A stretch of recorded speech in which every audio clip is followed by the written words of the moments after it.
Partai Keadilan Sejahtera atau PKS merespon terkait menantu Presiden Joko Widodo atau Jokowi sekaligus istri Ketua Umum PSI Kaisang Pangarep Erina Gudono yang diisukan akan diusung Gerindra untuk Pilkada Sleman tahun ini.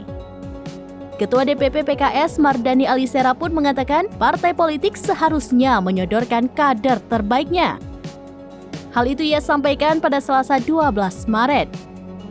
Meski begitu, Mardhani memahami bahwa setiap partai juga berhak mengajukan siapapun nama. Ia enggan berkomentar lebih jauh terkait hal tersebut. Ia akan menjawab jika memang kabar ini sudah pasti. Sebagai informasi, isu nama Erina Gudono masuk ke dalam bursa bakal calon Bupati Pilkada Kabupaten Sleman 2024 pertama kali digulirkan oleh DPC Partai Gerindra Sleman. Dalam usulannya, Erina Gudono menjadi kandidat terkuat untuk bisa dimajukan menjadi bakal calon Bupati Pilkada Kabupaten Sleman 2024. Hal senada juga diungkap oleh Wakil Ketua Umum Partai Gerindra, Habibur Rahman.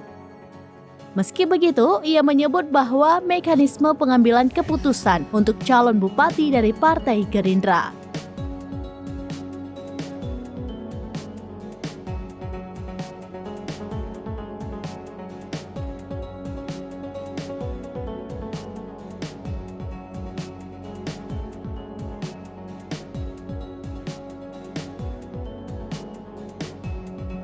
Download Tribun X sekarang, menghadirkan lokal menjadi Indonesia.